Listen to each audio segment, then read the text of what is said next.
know that person who goes straight home after school to work on homework and to maintain that perfect 4.0. Now, we also know that type of person that'll go home or to a friend's house to just sit on the couch, watch TV, or play video games. But then there's the type of individual I want to focus on today. The well-rounded student athlete who is not only involved in the classroom, but also on the court. This type of person is who I chose to be. Today in Amy Sorens's Fundamentals of Speech Communication course, I will be presenting my persuasive speech to encourage athletic involvement. Coming from a small town, sports is what we knew. One of my audience members can also relate with this.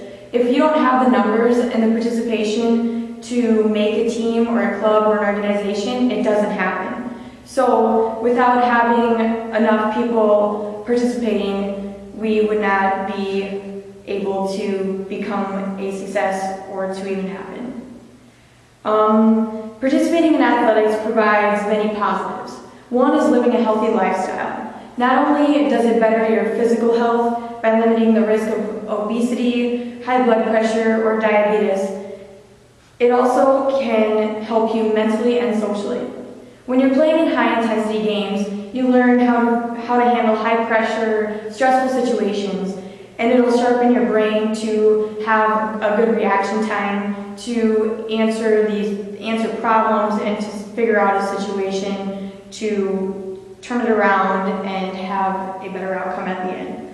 In addition to being healthy and mentally stronger, one can obtain social skills to better your chances in the workforce and during the interview processes, to effectively communicate with coworkers and other people that you're working with later on in your life.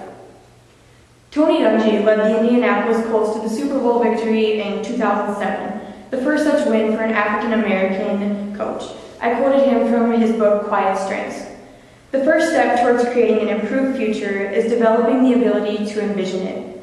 Vision will ignite the fire of passion that fuels our commitment to do whatever it takes to achieve excellence. Only vision allows us to transform dreams of greatness into the reality of achievement through human action. Vision has no boundaries and knows no limits. Our vision is what we become in life. He later went on to state that their vision had to be one of excellence, playing the best they could every time they hit the field. I feel as if Tony Dungy had a much larger purpose than his involvement in athletics and on the football field. It's much bigger to him than just simply a game of football. He has been involved in a wide variety of charitable organizations, including the Fellowship of Christian Athletes, Athletes in Action, Mentors for Life, Big Brothers, Big Sisters, Boys and Girls Club, and several others. And being in athletics gives a much larger meaning than learning how to master that killer jump shot or how to kick a field goal to win the big game. Through my high school and college teams, we have volunteered much of our time to a wide variety of events and increased our involvement around the community to get the community to follow us with our games. And you always hear about the professional athletes, about being cocky with their money or giving a poor image to athletics. Well, that's not what it's about. They do not know how to manage their finances or to live a normal life because their talents merely carried them through life, but now the eligibility standards have become much stricter to ensure that athletes are set up to succeed and are given the resources that they need in order to become a success and to have the resources to get the help they need to succeed.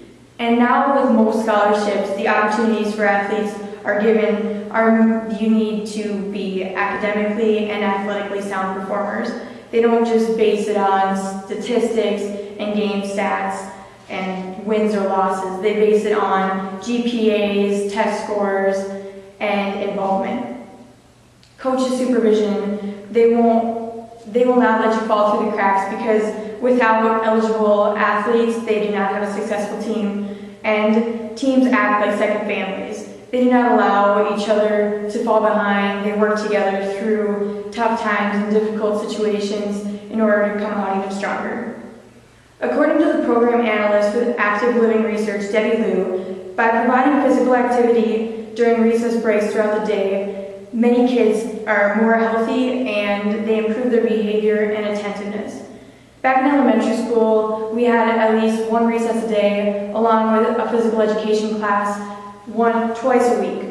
And studies show that in active living research that children should have at least 20 minutes of physical activity a day. And by creating an active-based life at a young age, that'll hopefully carry over as they are eligible to participate in competitive athletic teams. As girls mature and experience adolescence, they could slip into a depression, have low self-esteem, or a poor image of themselves. But by participating in athletics or in sports, research showed through voting in college that sports benefited girls going through adolescence to have a better image of their bodies, higher self-esteem levels, and more trust in others by working with other girls on their team. Bullying could be put to an end because with girls with low self-esteem or not being able to handle their aggression, then they ended up acting in negative ways against others. Rachel Simmons suggested that girls should be participating in athletics and involved with the team to shift scrutiny and to boost confidence and to work together and form relationships with other girls. You can win as a team and you lose as a team, and it's all a part of life. I was selected to attend the Elite 15 banquet to honor women in athletics. I met many talented women from across the state, and everyone held their heads really high, and they acted with such poise and had such confidence, and I believe that is strictly because of athletics.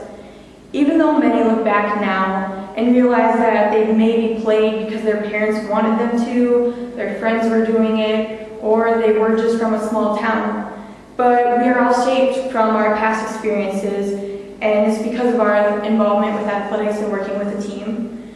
These habits could instill a lifelong healthy lifestyle when you're past the age of eligibility, and hopefully you continue on with an active life. So when the time comes when your children are eligible to begin playing club or school-sanctioned athletic programs, encourage it. As I grew older, I made the decision to stay committed to athletics by transitioning from grade school to junior high, to junior varsity, to varsity, and to the collegiate level. No matter if you get involved in athletics because of to improve your physical health, your mental stability, your lifelong skills, to build your confidence, or to be part of something bigger, get involved. You will not regret it.